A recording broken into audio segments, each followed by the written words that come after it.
Welcome back, WNST, Towson, Baltimore, and Baltimore Positive. We positively have some great sponsors around here. I want to thank first and foremost our newest sponsor is Taharka. I have Honey Graham ice cream here. Moeller is going through about 8 pints of this over in Catonsville. The pandemic's going to put 20 pounds on him, and our friends at Taharka are helping that. Made here in Baltimore, as well as our friends at State Fair. I made it out to Evan. Don Moeller, you saw the bag. What did I order on Tuesday?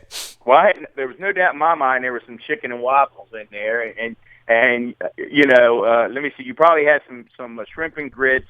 No. How am I doing so No, far? no. I just got the chicken and waffles. I made it very easy. I did bring my wife home some of the raspberry sauce. She's very appreciative of that. She's going to use that on a biscuit this morning. Also, our friends at Fadley's. Don has curbside Fadley's. I curbside Fadley's last week. Crab cakes, they're delivering them all over the world, as well as crab and mac and cheese and crab soup and crabs. All of that at Fadley's in Lexington Market. And, of course, Moeller and Gary Realty. Don's son, Jeff, you can find him out in the BuyAToyota.com audio vault. We're hoping to. Have you elbow bumped your grandkids yet, Don, or no? That's about it. We elbow bump. We're doing a little book club. We're trying to stay connected, but there aren't any hugs in that stuff. All right. Well, this is going to be a fun one because usually you've known the guest way longer and better than I know the guest. But I know this guest a long time. This guy was one of my mentors. I'll never forget the first time he took me to the little luncheonette on Calvert Street, and I told him when I was a grown-up I wanted to be him. This is back when, I think it was on BAL in the late 1980s. He's been everywhere. I have been a guest in his kitchen. He didn't have me on YPR as much like that because he didn't think I was erudite enough, but I love me some Dan Rodricks, who's one of the 3 adults ever to take me fishing as an adult out into the real world. And Dan, I love you. I read your work. We get together every couple of years and get a coffee or whatever. But I don't put you on the radio often enough. For being a guy who's got a radio, I don't share your wisdom with the world. So I do appreciate you taking some time today, brother. Oh, Nestor. That remark about WYPR and not booking you for that show, it's not because you're not erudite enough. It's just, it's a little startling, I think, for public radio listeners to hear you. You had me on one time, and he had me on one time, Don, and he never invited me back. And I was in Denver. It was the day, and I was in a bad mood. It was the beginning of the Ravens season. We had won the Super Bowl, and I was in Denver, and Keith Urban was at the Harbor. It was the day we played a baseball game instead of kicking off the football season, and I did your show that day. I remember that, and I probably was a little salty that day, even though the weather was nice in Denver. Hey, Dan, I'm assuming that the YPR listeners, they don't like to have to adjust the volume. So turning the volume up and down when you had Nestor on, that was a little tough for them. You know, they don't go for that. It was an aesthetic thing, really, more than anything else. I'm going to get ganged up on in this one. I have a feeling. Dan, you've written as much about the election, and I know you know about Baltimore Positive. We were in Fadley's at the same time, I think, the day that Mary Miller came down and did our show, which feels like months ago, and we all had freedoms then, right? I follow you and your wisdom and looking at the platforms and looking at the people. The ballot is literally in my hand. I was going to say it's out on the counter. It's not. It's literally on my desk. I left it here yesterday. I haven't filled mine out yet. And the really weird part is I've spent a couple of hours with all of these candidates, and I really don't know whom I'm voting for. And I don't know that I've met the candidate that's the visionary that's going to fix Baltimore. I don't know that I've met that person. Well, I've met or listened to all of them, the top 6 anyway, and actually a 7th. Who's not considered in the top 6 anymore. And I'm sort of where you are today. My ballot is sitting on my desk, too, and I'm debating who to vote for mayor.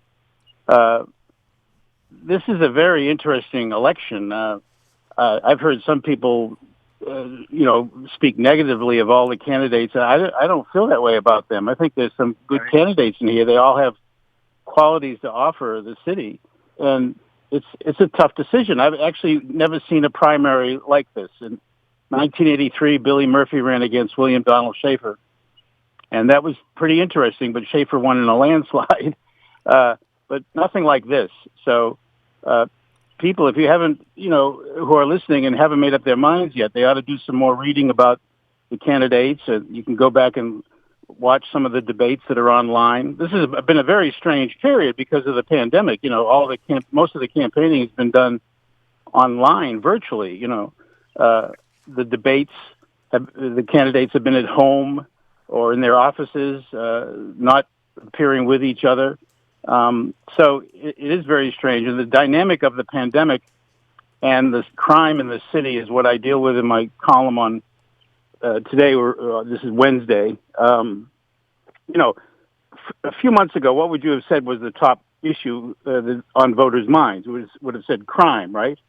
And maybe it still is, and maybe it never went away as the number one issue for Baltimore City voters. But with the pandemic and the crisis that the city is facing and other jurisdictions are facing because of the economy, the hit on the economy, people have a lot to consider here. Like, who is going to be the mayor, not just to deal with the crime and to steward us through that, but also to get us through this economic crisis in the city as a result of the pandemic and the health crisis that will continue for months.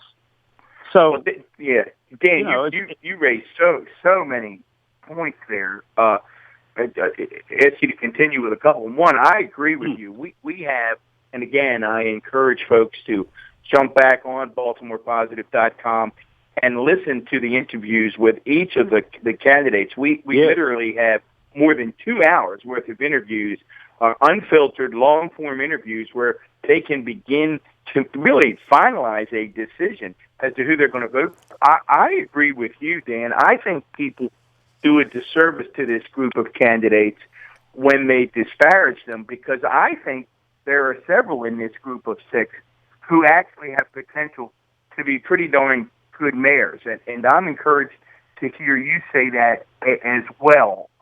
When you say that, Dan, you have a high bar, and we're going to talk a lot in the next 40 minutes or so. You have a high bar of what a mayor should be. What do you want the next, forget the person, what do you want out of the next mayor? I want a mayor who has a specific vision about how to get through the pandemic and also has ideas about what's going to reduce crime, but doesn't also get in the way of this police commissioner who's only been on the job a little more than a year. So I think those two things are important. But I also look to see who are they going to attract to work in the administration of City Hall. I mean, we need some good people besides the mayor to run things, the housing department, the public works department, the parks and recreation. You need good people all the way through. And one of the things I worry about with Sheila Dixon, for instance, I'll start with her, is not so much her past, but who is she going to bring in, and what kind of a coalition can she develop in the city? Because I think the city is really divided on whether Sheila Dixon should be mayor or not. You have, based on the last poll we saw, this race is between Mary Miller and Sheila Dixon, with Brandon Scott right there on both their heels. So I look to see who has the potential to bring in quality people to work in this administration. Actually, the current mayor, Jack Young, I feel has done a pretty good job with that he has a pretty good staff already in place. We've seen him look right past Jack Young.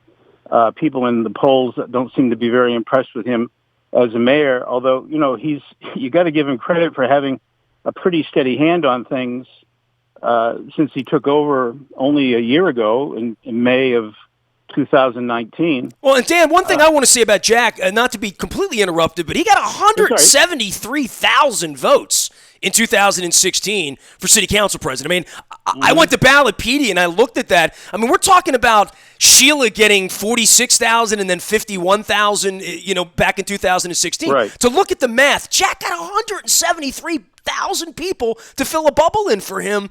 I've driven around the city. There are a whole lot more Jack Young signs on lawns than maybe the pollsters would tell you. And this is where Moeller and I get sideways, Dan, where we talk about these pollsters and the science of polling and where all this is, where 25% say undecided. I mean, it's almost as though no one thinks Jack can win it all or will have a turnout on Tuesday. I think Jack's going to be a factor in the race because I think people are going to vote. I think some people are going to vote for him, even though nobody's talking about him.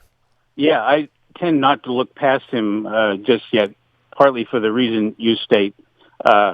also because, well, I think what works against Jack is that he's been around for a long time. You know, he went to city council in the 1990s, and he's been here through all this turmoil of the last 5 to 7 years, and so that's working against him. You also have in Baltimore an influx, even though we've lost some population, you have an influx of young progressives, millennials who are probably sick of the status quo, are probably looking to somebody else, looking to somebody younger like Brandon Scott maybe, or someone like Mary Miller, somebody new, even Thiru Vignarajah, who could attract younger voters or people at least concerned about crime. I don't know if he gets the progressive vote because of some things that have come up during the campaign with Vignarajah. But, you know, of all the people I spoke with, the one who has the most new, fresh ideas, is almost prolific when it comes to new policy ideas, is Vignarajah.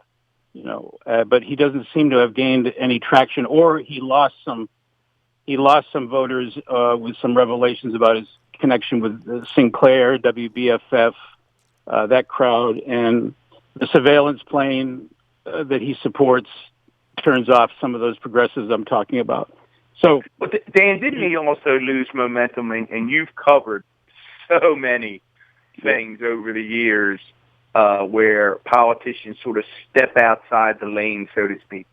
From where you sit and the folks you talk to, it seemed to me that Thiru really had the wind at his back, and then there were a couple of personal videos that surfaced. It sensed to me that if it didn't necessarily knock him all the way down, it seems to me that it froze him in place. What was your take of the impact of those videos? Well, you know, I hear from people all over the city. I think I have a pretty good set of contacts in different parts of town across racial lines and class lines. And the incident with the police stop on Greenmount Avenue, 1:00 in the morning, back in, what was that, September, and questioning the police officer about his body camera and then asking him to turn it off. I went over all that again. You know, it wasn't.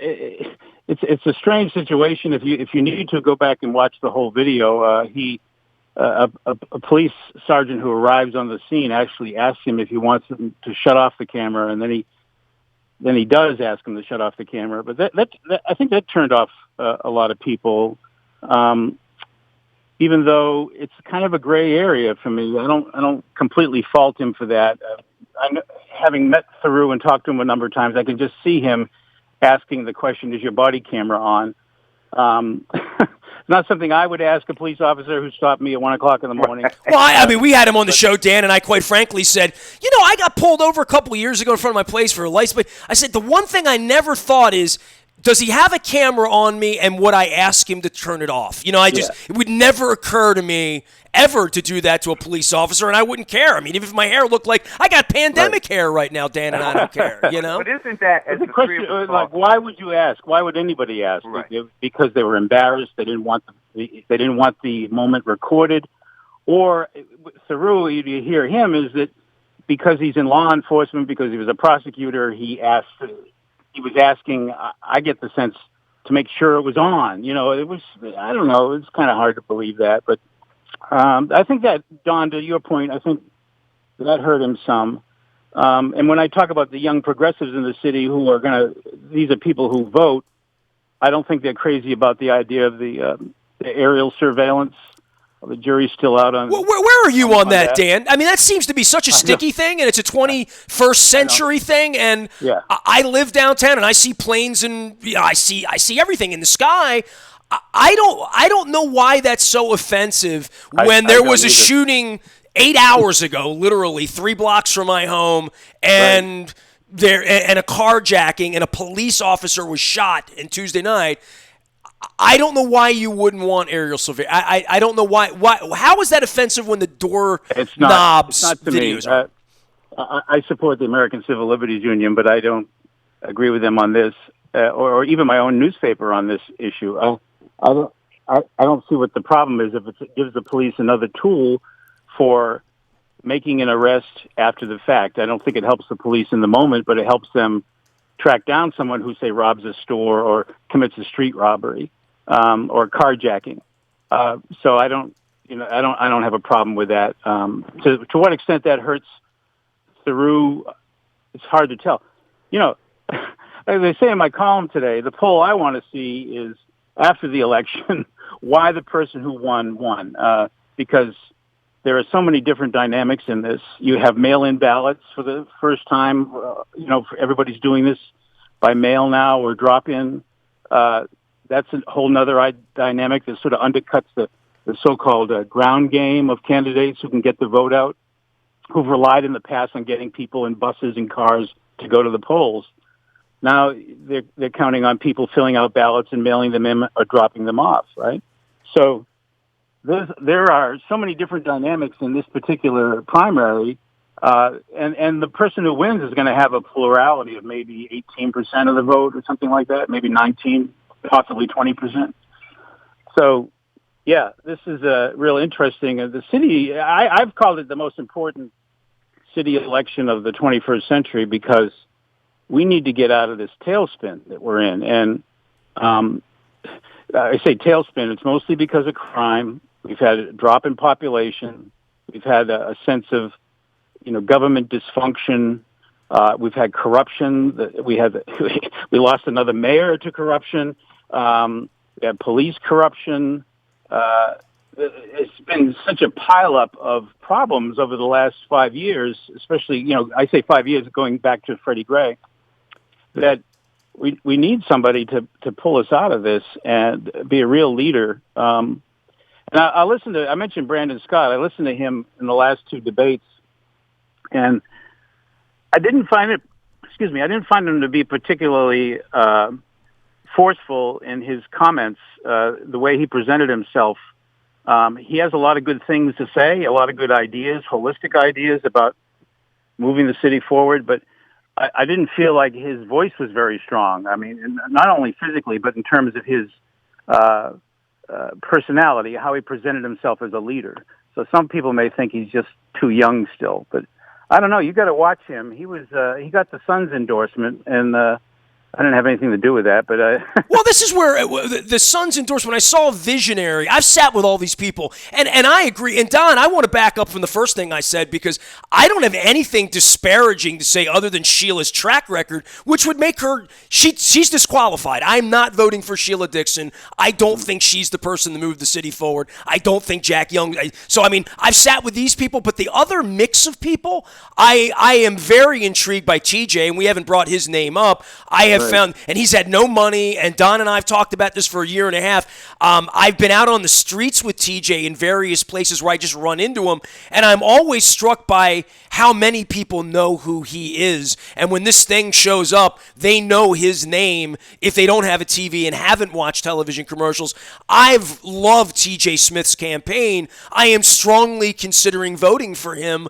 I'm trying to think of, can he win? And I've got, Mary Miller and her association with Obama and how much money she spent, and Theroux, who's hard on crime, and Brandon, who might be sort of the consensus candidate that could bring people together in a younger person. But I don't see any of these people, and I know I've brought this up with you, and I know you had mixed emotions with Don Donaldo and, back in the day and all that, and I know Schaefer wasn't perfect. And look, literally in my arm's reach here, I've got Martin O'Malley's book, Smarter Government, here. Martin O'Malley came in and ran an 86-day campaign in a similar state. We had Carl Stokes on. He's on the ballot here, still running, and he probably should have been the mayor back in the day, or Lawrence Bell. So the history of all of this is interesting, but we're looking for this visionary thing that when people say, I want Governor Schaefer, there's plenty of people on Billy Murphy's side that would say from that election, well, Governor Schaefer didn't do what some people in the city think that maybe he did or his legacy would be. There was a lot of population flight and a lot of tax base flight during his period of time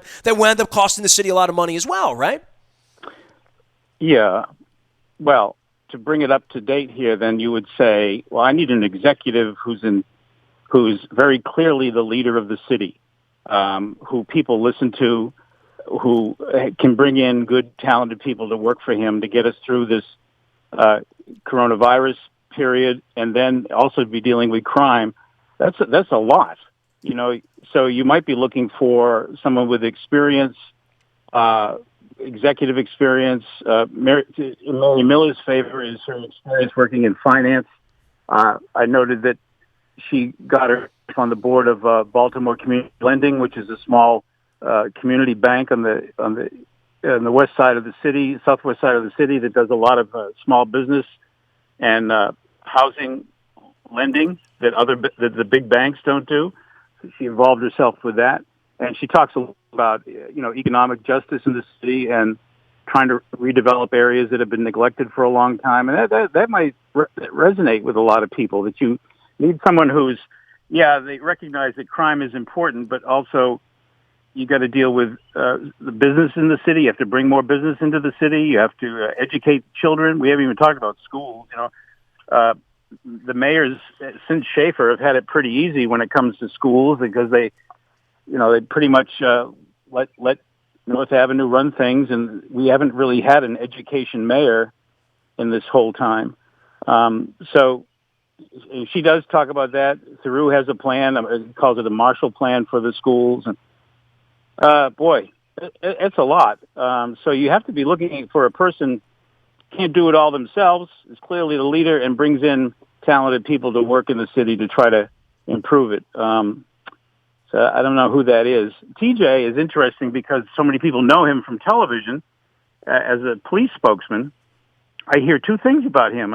Some people associate him with the police department during a period of corruption, even though he was a latecomer to that. I don't put that on him. Other people say this is a guy with some heart. He was a police spokesman, but he spoke about the tragedies. He spoke about the homicides in the city as tragedies, as daily tragedies.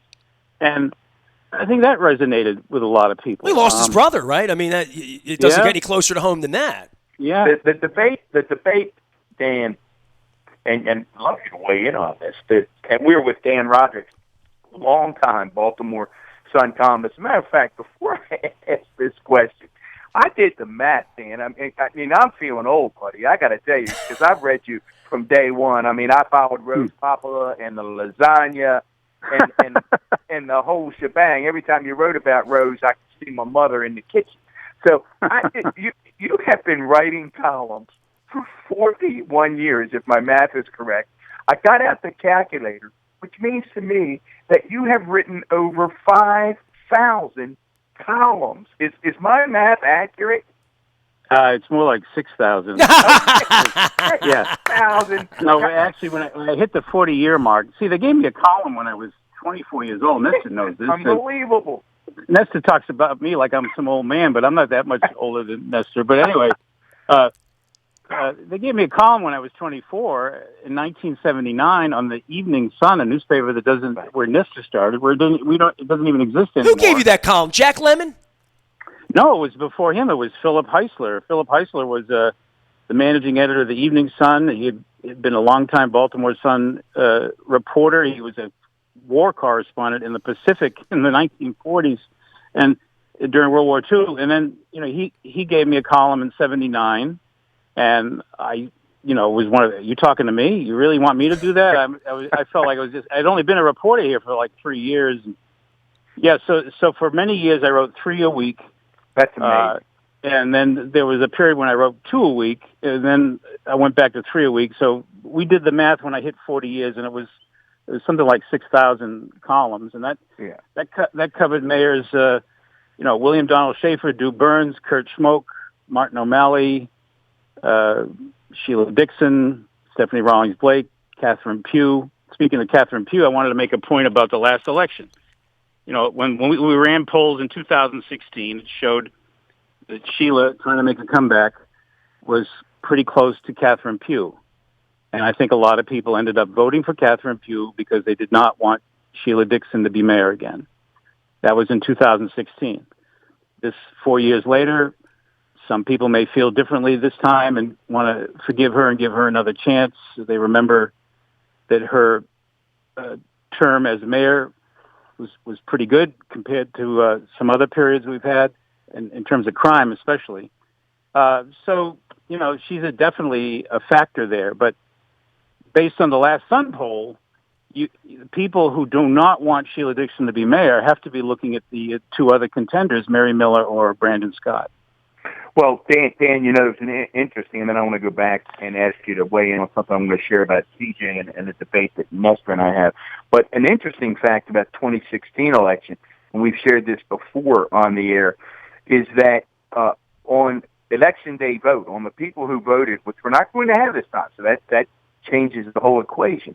But right. On election day vote, Sheila Dixon actually beat Catherine. Catherine won that race based upon the early vote. And you're right. Obviously, ground forces and the ability to get out the early vote. So again, we go back. We don't know what vote by mail does to that equation. But right. But in the TJ piece, and I like TJ a lot. I consider TJ a friend. I've known TJ for quite a while. Is that I said to Nestor in the beginning, and we actually had a pollster say to us, Dan, I'd be curious what you think about this. We had Patrick Gonzalez say to us in an interview that had TJ had $1 million, he would win this race by 10 to 15 points.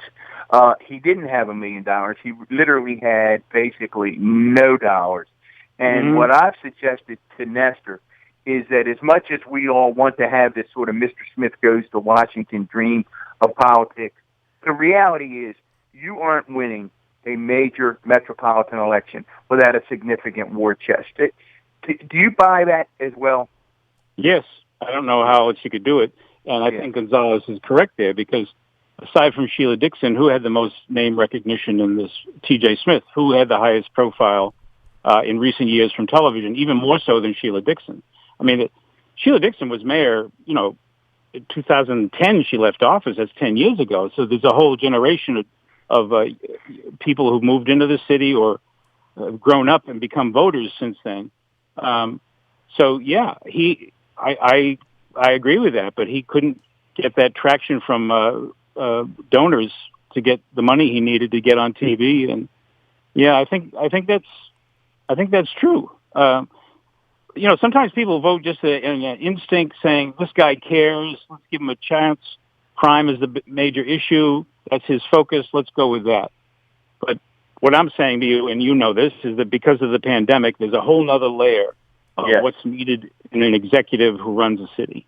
Besides just, I don't want to dismiss crime because, we had a terrible Memorial Day weekend again. We had the officer shot last night in Federal Hill. But it's right there with the pandemic thing is, I don't know how you look around it. It's right there in front of you. You need a mayor to help rebuild the city. And it's not an exaggeration to say it's not unlike rebuilding the city after the Great Fire of 1904. Right.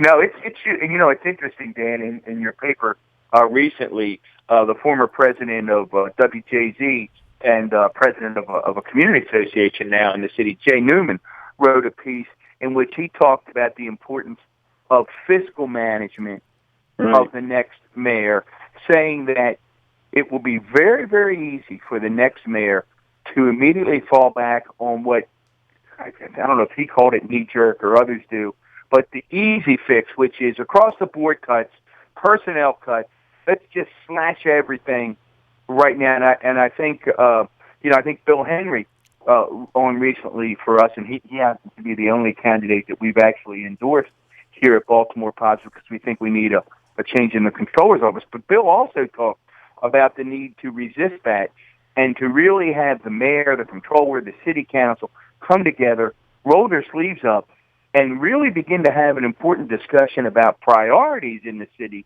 and begin to put the city budget together that way rather than the quick and easy fix of just across-the-board cuts, which may get you a balanced budget, but may not give you a stronger city. Boy, that's what a challenge that is. I mean, you cannot cut city services anymore.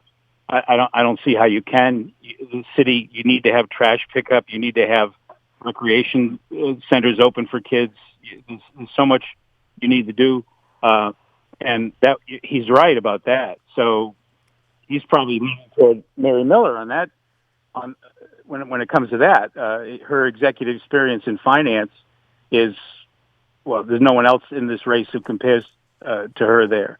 Although Brandon Scott, he has some experience as a city councilman with the budget, and Jack does. But and finding imaginative ways to get the city through this, that would be Mary Miller, if that's what you're looking for. And, she said right from the outset on her TV commercials that she was going to leave crime in the hands of the police commissioner and support him, give him air cover, as she says.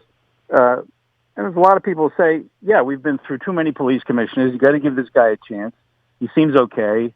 You need a mayor to bring the police union together with the police commissioner. That would be nice to get the FOP on board with this guy. By the way, as a citizen, that's one of the more disconcerting things for me. Yeah, is that the grown-ups, we can't get a bunch of grown-ups in the room and at least figure out how to work together, because we're going to work together today, tomorrow, and next week, and we serve the people. And I don't feel like the citizens are ever first when I hear those things.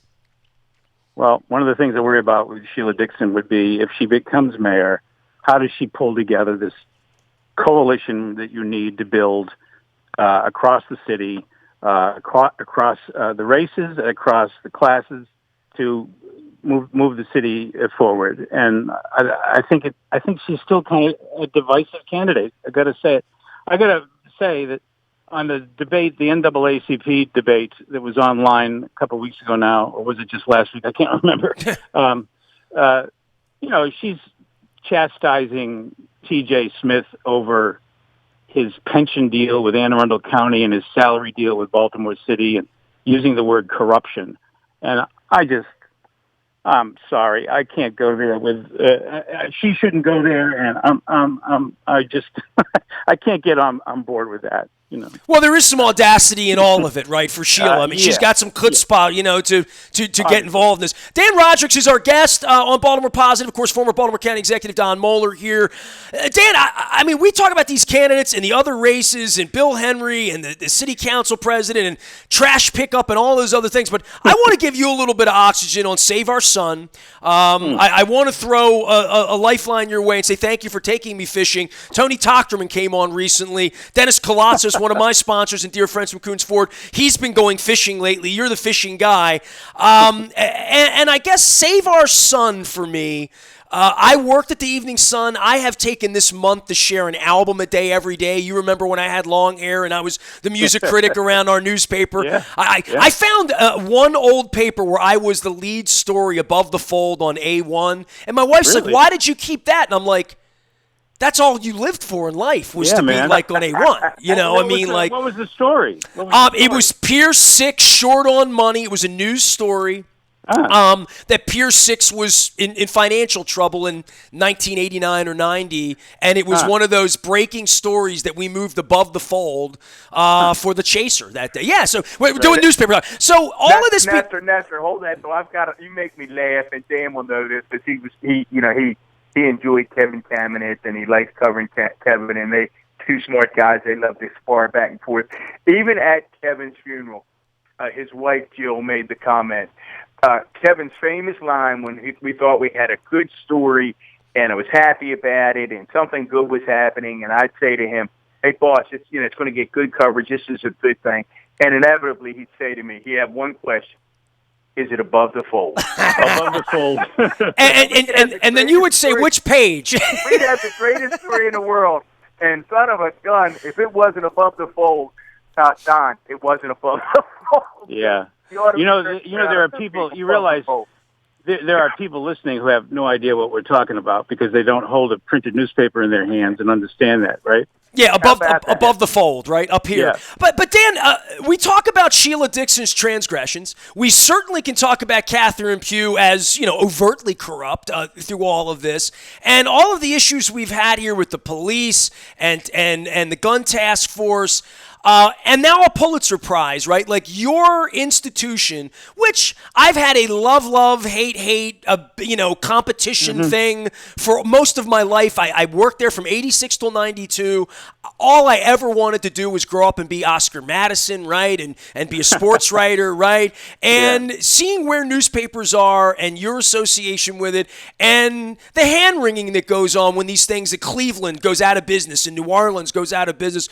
And what what we're talking about with election and transparency and accountability and who holds whom accountable in a country where this TV con man fraud stands up every day and calls you and me fake news. And it really, and I'll get personal on this, but the one thing about the Angelos thing and having my press pass taken away after it's what I did for 21 years was being called fake news by him that really, I found that offensive after spending a lifetime, being trained by people like you and Jack Gibbons and Molly Dunham and, professionals on what is fact and what is fiction. And people like you and me and Don, we've been schooled on this forever. We went to journalism school, the general citizen, when they see something on Twitter, I am just astonished, especially people in the red hats, how the game of phone booth has become this proliferation of life that's become Orwellian. And what stands between that is people believing in what a newspaper writes or what some trusted organization, some organization of higher integrity reporting facts. We've just gotten lost since you and I were younger people, huh? Yeah.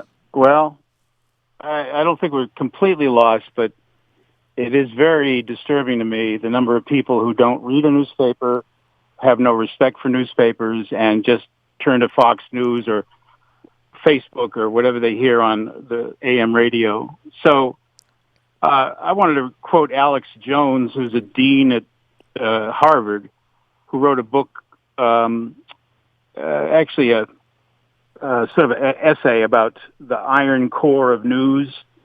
When you look at all the concentric circle of information, at the center of it is this iron core of news, which is reported by the wire services, the major national newspapers, the Times, the Post, all the local newspapers that cover their local scenes.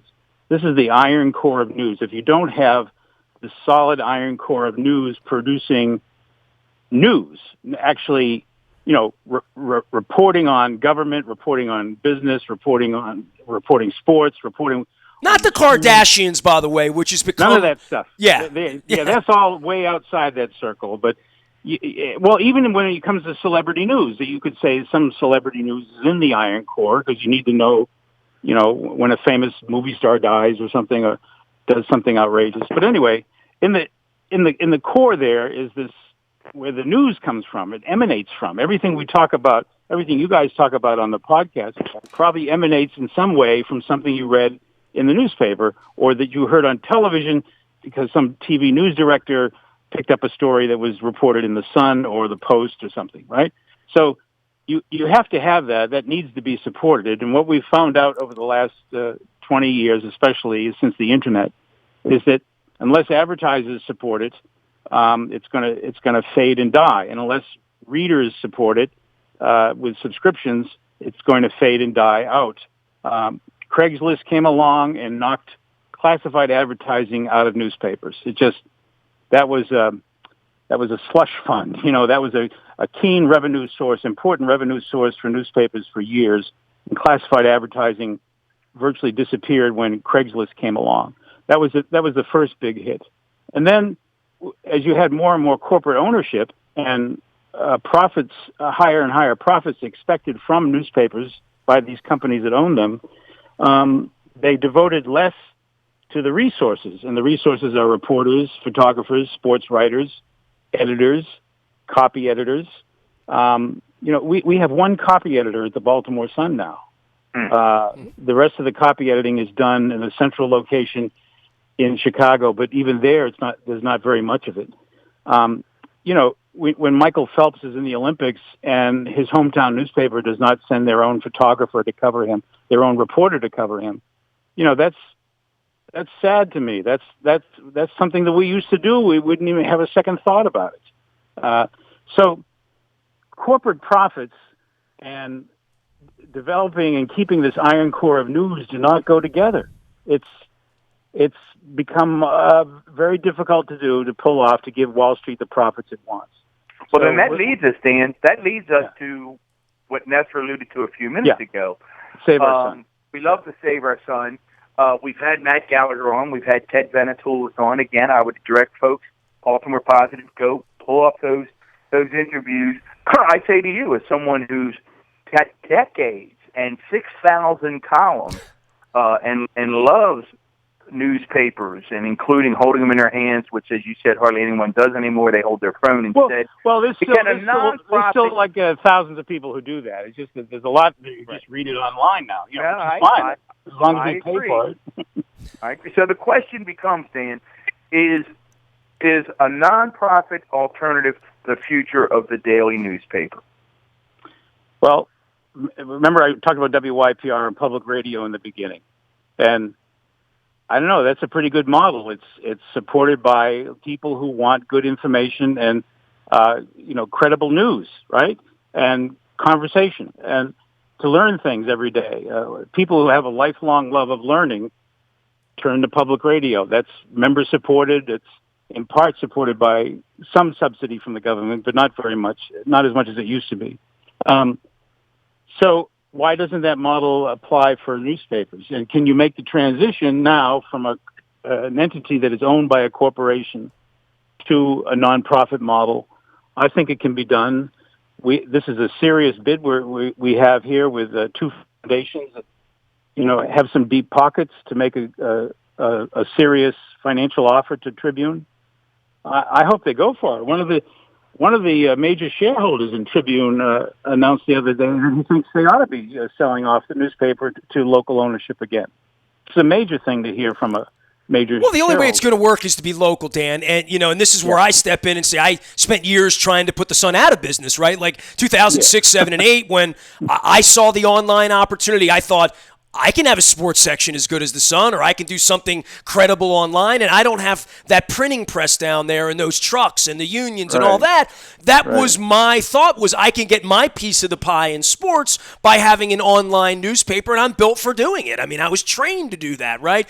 And then I realized as well that the online model was, on digital pennies for, magazines were still getting, because you could physically touch it, and the buyers wanted that. Where we are now in 2020, though, 15, 20 years into this internet thing, it's no longer an experiment. There's no longer any thought that you're ever really going to deliver the newspaper in that way. And the back and forth for me with Gallagher and with Don is this, and you know this because you try to stay above the fray. You've always tried to stay above the fray to some degree. Everybody wants a newspaper until they investigate you or your buddy or your business or your family or the person on your block or whatever, because newspapers have traditionally been unkind in that way when it comes to facts. And even when Sheila Dixon gets busted and all this stuff happens, she's still on my ballot and she still might win this week. So, and you guys have endorsed Brandon Scott. In the old days, Don and I argue all the time. Newspaper endorses somebody, that's it. It's over the top. The power of all of it has gone away, but the power of all of it to exist was that Baltimoreans trusted the Sun, the News American, the Evening Sun for years. It was a trusted resource, and sort of everybody agreed to it, or most people agreed to it, that it was there, and they put in for it in the 30s, 40s, 50s, 60s, 70s of last century. I don't know that we're going to get anybody to put in for anything anymore and all sort of agree on one thing. I think that getting to the national level in that race, that is where we are now. We have half the society right now not wearing masks because the Imperial Orange leader told them that it's okay to go out and run around and wait in line for Thrasher's French fries last weekend. Like, getting people to agree on anything, that's the hardest part, that we would all trust the Sun, or that advertisers would trust it. Okay. I think that's hard in the modern era. Mister, I want to challenge you on a couple of things. Sure. On the masks, the polls indicate that 60 to 70% of Americans feel we've got this right, that we should be cautious and we should be wearing masks. So it's higher than that. There's some people, I think the last survey I saw, 15% felt we hadn't gone far enough with the stay-at-home orders from governors. And we didn't have a national shutdown. We didn't have a national lockdown like New Zealand did and some other countries did. We didn't have the testing that South Korea put in place almost immediately. So, yeah. But look at on the point you were making about people getting away from newspapers. Actually, people have started to come back to newspapers in the digital age and in the Trump age. Subscriptions at the New York Times and the Post have gone up. I think the Wall Street Journal says the same thing. And since the pandemic, even more so. And what we hear from our publisher, The Sun, is that digital subscriptions have gone up significantly since the pandemic and since Trump. So since Trump, is interesting to me that people want to turn the newspapers, because I think people are still in shock that Trump became president, although 63 million people voted for him. There's a lot of people who just can't believe that this has happened. It's still, today, are still stunned that he is the president and don't believe and trust anything he says. So they turn the newspapers. To me, that seems like a natural thing. I don't know where else you would go. Well, the one thing that's definitely come out of this is we're all looking for something we can trust, right? I mean, we're all looking for something we can trust at this point, right? Yeah, absolutely. So I think there's some hope there that people who want, look, I've discovered, this, that there's a lot of people who just don't care. They don't read the news. They don't listen to the news. They don't read in general. But the part of the population that still wants information before they vote, before they go shopping, before they buy a car, before they do a lot of travel, or before they cook a meal, where do they go to? They go to journalism. They go to people who are spending their days researching, reporting on something, and presenting it to them. I still think there's I don't know if it's a majority of Americans, but I think there's still a good number of people who want that and see that its importance in a liberal democracy. Well, Dan, speaking of where we are, the future, where we're heading, I texted you the other day that when you wrote the column about an apology to the class of 2020, and again, to our listeners throughout the region on Baltimore Positive, go to the Sun website or Google Dan Roderick's apology to the class of 2020. Dan, I said to you, and I meant it, heartfelt, that out of your, I don't know that I've read all 6,000 columns, but I probably have. It only felt like 5,000. 5,550 of them. And I said, out of the 6,000 columns, I thought that was in the Roderick's Hall of Fame. And for folks who didn't read it, give them a gist, give them sort of an overview of your sentiment in that, because you were speaking to my granddaughter, who's graduating from Catonsville High School virtually in a week or so. And I immediately, as I texted you that morning, I sent her the link, and I said, hey, Ellie, I want you to read this. My friend Dan Roderick is apologizing to your class. Give our listeners a sense of why you felt it was important to apologize to the class of 2020. Well, I'm a baby boomer, and I've been thinking about what's happened the last 3 years since Trump's election specifically, but even before that, mass shootings. We started off with 50 million people without health insurance. We got it down a bit, and then the resistance pushed it back up again. We still abide a system where not everybody has access to affordable health care. And then this pandemic hits, and we're questioning science. We're not doing anything on climate change at the national level. Some governors are trying to get things going there. Industry is adjusting somewhat, but we seem to be in a regressive stage when it comes to things that I thought would always be moving along, that there would always be progress in America. You have technological advances, amazing things that this country can produce, incredibly smart people, many of them immigrants who contribute to our healthcare, our business in America, keeps this country moving and makes it the richest country in the world. And why we're in this period of regression where actually other countries are doing better than we are in dealing with a health crisis that we haven't seen in 100 years. Why we have a president who spends Memorial Day weekend attacking his enemies in the most and ugly and vindictive ways, when the nation usually turns to mourning and reverence and reflection on Memorial Day weekend. He's a disgrace. Like on a daily basis, it is really tough to stomach. It is. If that were my daughter, Dan, daughter. I wanted to just say, excuse me, I just wanted to say the apology is we should have been in a better place by now. Yeah. I'm sorry, we're not. I apologize to my kids who are now, my son is 30, my daughter's 27, 27. I'm sorry. I can't believe Trump is president. We went from Obama to Trump. I'm sorry, kids. I don't understand how this happened. Something went wrong.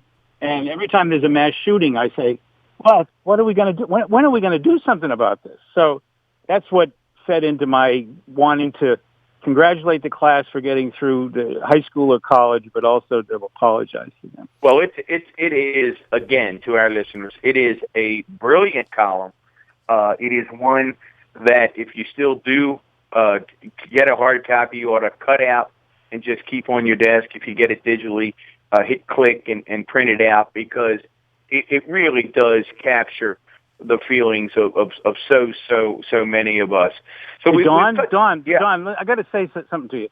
I thank you for saying that, but I heard from many people who felt the same way I do, who've been thinking about all this too. As they get older, they get grandchildren. You could get sick and die during this pandemic. Who knows? And there's this panic that we're leaving the country in this condition for this next generation, and we left too much on their plate to handle. It should have been. But Dan, and I'm not. Listen, I tend to think of myself as an optimistic guy. I had a coworker. We all are, by the way. I would think of the three of us as optimistic people. Right. I had a coworker one day say to me, he said, "Man, you are the pony boy." And I thought, "The what?" He said, "You're a pony boy." I said, "What in the hell is a pony boy?" He said, "You're the guy who comes down a kid on Christmas morning and there's a pile of poo under a tree, and you say, 'Oh man, there must be a horse here somewhere.'" He said, You're the pony boy." I tend to think I'm an optimistic guy.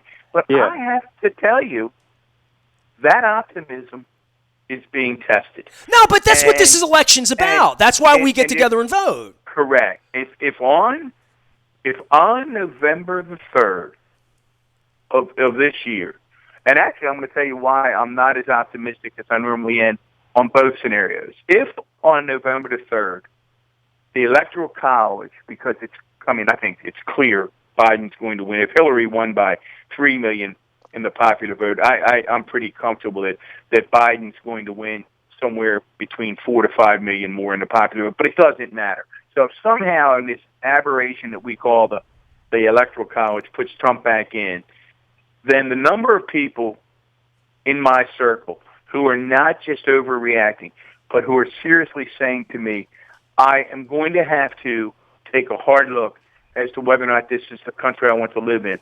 They're serious, and that's terrifying me. The flip side is, let's assume we wake up on November the 4th, and the American people do speak and say, we've had enough. We're just tired. We're going with Joe Biden.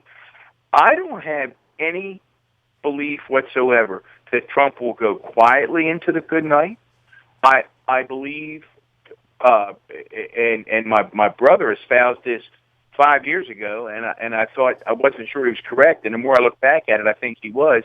My brother always had the idea that Trump never wanted to be president anyway. That it was all about creating Trump TV network and getting his ratings up and getting his base fired up, and that when he lost, he would then go challenge Fox News and become the new Roger Ailes and a billionaire. And then all of a sudden he was like the candidate, and he woke up and he said, well, what do we do now? I'm president.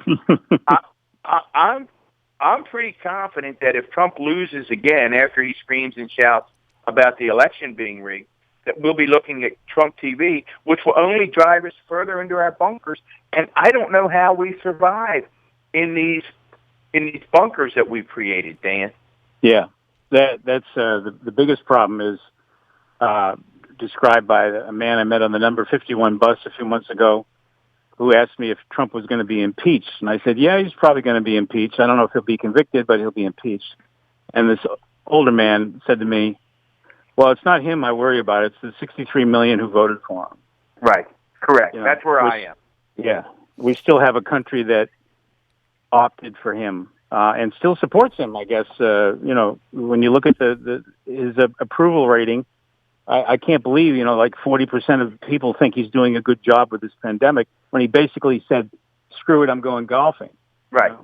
I'm astonished on a daily basis. I'm from Dundalk. I'm on Facebook. I am just blown away by people that can 3.5 years into this watch this and say, that's my guy. How can he not be your guy too? Dan Roderick is our guest. You can follow along, read his columns, read his work. I follow him on Facebook and Twitter, and you can as well. Last thing, Dan, and I want to leave this on somewhat of a light note here as I'm holding this up, but my life will not be complete if at some point I don't fly fish with you. And I say this with all due respect and reverence. Lefty Kreh, when I was a young man, would always come in early in the morning. 7 in the early bird gets the worm, and I would still be there. And at 7 in the morning, he'd come in and say, oh, Nestor, I'm going to take you out. We're going to teach you how to fly fish. Marlo and I'll take you out. And I never went with Lefty. And I know you've written at length about Lefty and books about Lefty. I had Tony talk to me on. We talked about Lefty. Don, this would be Tiger Woods wanting to play golf with you and saying, nah, I don't want to play golf. Or this would be, it's just, I said no to Lefty Kreh, so therefore I need to at least have you touch me so that I can do it. And the only reason I'm even interested in this is 2.5 years ago, my wife and I went to Yellowstone Park, and we went to see Pearl Jam, of course, in Missoula, Montana, but we drove from Boise. And in addition to the Craters of the Moon in Idaho, which everyone in the world should see once, the trip through Yellowstone Park made me want to fly fish because every corner I turned, there was a hill, a cliff, a waterfall, and some guy like you in waders looking like he was having the greatest day of his life. And I thought, I'm not going to golf when I get older. I'm not going to play tennis. I'm not going to bitch on the internet. I'm going to learn how to fly fish, and that's how I'm going to get old, Dan. And I've never done it. Well, I'd be glad to take you. My son, Nick, has become the trout whisperer. He's really a good fly fisherman, and he's starting his own guide service now called Fisher Cat. Oh, wow. And, I have my book from last year, Father's Day Creek, is out. It's a good Father's Day present, by the way. It's about fly fishing, and it's not a how-to so much as why we do it. So you might want to read that to give you a sense of it, and then I'll be glad to take you out fly fishing. Speaking of Lefty Kreh, he was a legendary fly fisherman who died a year or so ago. He wrote the foreword for my book. It might have been the last thing that he composed for anybody, but we were out casting. He was giving me a casting lesson, and he says to me, "What are you doing? You look like a monkey hauling cabbage." And I said, "What? What did you just say?" And I can see him saying it. Like, I can see his face saying that. I can see the expression of disgust on his face, too. One last thing. I used to sit in the newsroom. Lefty used to be in the newsroom of the Morning Sun. He would come in very early to write his columns about the outdoors. And I'd get there like 7 a.m., 8 a.m., and I'd walk past him, and his greeting to me would always be something like, "Did you hear the one about the nun and the firefighter?" He told the corniest. He told jokes all the time. He was really a larger than life personality, and I was lucky. When he was very sick, I didn't think he was. I asked him to write the foreword for my book, and he said he couldn't do it. And then a few months later, he called me up and said he was feeling better. I went out to his house in Cockeysville, and he basically dictated it to me. I'll be forever grateful for that. Wow. So, great. Well, Nestor wanted to end with Lefty and your love of fishing, and it certainly is legendary. I can't let you go. I joked early. Always like to talk to our guests about who they are today and how who they are today is reflected by how they grew up. As I said, I used to love your columns about Rose, the lovely Rose Popala. Tell folks a little bit about your mom and which part of your mom is still with you every day. Oh my God! Well, I cook every day. That's what she did, and I guess my love of cooking comes from her. I'm going to make. I got some homemade fettuccine I'm going to make tonight. But yeah, that thing, and I guess just having a good laugh and. Basically getting drunk on one cocktail. That's what I've inherited from my mother. What was Rose's cocktail? Highballs. She always drank a highball. No wonder only took one. Yeah, took a highball. She was through the roof. One year, she was born on St. Patrick's Day. So the former Rose Popolo was born on the Irish anniversary, and. Nestor, this is back when I had the radio show on WBAL. I called her up to wish her happy birthday, and I said, "What have you been doing today?" She said, "Well, I had a Irish coffee this morning. I said, that involves whiskey, right? He said, oh, yeah, Irish coffee. And then your sister took me to Holy Cross Cathedral in Boston. We went to Mass. Then we went to lunch, and I had a Guinness beer. A Guinness. No, Guinness. A Guinness beer. And then I had a Bailey's Irish cream. And then I went to my son-in-law's house, your brother-in-law, and he gave me a Jameson. That was good. This is like 11 o'clock at night. My mother is... I just couldn't believe how much she drank in one day. Because usually it was just one highball, and that was it for her. Well, so, Dan, anyway. we've been friends, on Facebook. My mother's been gone 2.5 years, but my mom drank a beer every day of her life. I never put a picture of my mother up on the web with that beer. The beer weighed 12 ounces. She weighed 64 pounds. So, you know what I mean?